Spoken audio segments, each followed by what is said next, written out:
నమస్కారం. నేను మీ దాసరికత తెలుసు కదా, ధర్మవరం నియోజకవర్గంలో నేను మొన్న ఎలక్షన్ టైంలో అయితే ట్రాన్స్జెండర్ కమ్యూనిటీ నుంచి అని ఒక పాయింట్ కూడా పెట్టడం జరిగింది.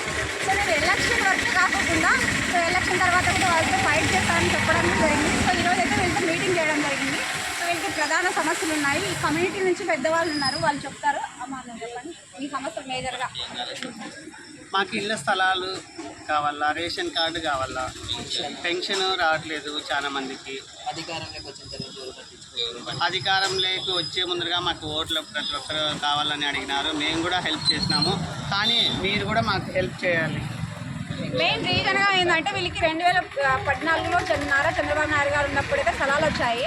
తర్వాత ఈ వైసీపీ ప్రభుత్వం వచ్చిన తర్వాత ఆ స్థలాలు ఏమయ్యాయి? ఆ స్థలాలు మళ్ళీ కూడా మాకేం తెలియడం లేదు. అసలు మీకు ఏమా మీకు ఉన్నాయా లేదా, మీ ఇస్తాము ఏమి ప్రాబ్లమ్స్ ఏమని మమ్మల్ని ఎవరు కూడా ఇంతవరకు మమ్మల్ని పరామర్శించలేదు సార్. దయచేసి మా మీద రొంత ఫోకస్ పెట్టండి అని. ఆ స్థలాలు అయితే తర్వాత వేరే వాళ్ళు అంటే వైసీపీ అనుచరులు కూడా వీళ్ళ స్థలాలు తీసుకొని వాళ్ళు కబ్జా చేసుకొని కట్టించుకున్న చూస్తుంది.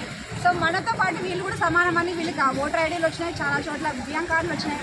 సో మన ధర్మవరంలో కూడా వీళ్ళకి సమాన హక్కు, వీళ్ళకి కూడా మనతో పాటు ఉండే విధంగా ఇది ఎమ్మెల్యే గారు దృష్టికి పోయే విధంగా నేను వీళ్ళ తరఫున అయితే దీన్ని చేయడం జరిగింది. ఇంకా ప్రధాన సమస్య చెప్పండి అక్క.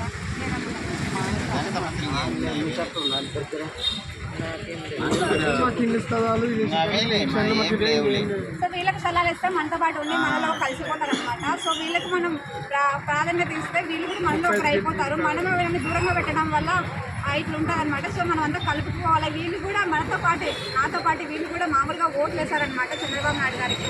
కాబట్టి ఈయన ఎమ్మెల్యే గారు ఈ వీడియో ద్వారా అయినా వీళ్ళని కలిసి వీళ్ళతో మాట్లాడి వీళ్ళకి న్యాయం చేస్తారని నేను వీళ్ళతో పాటు వచ్చాను.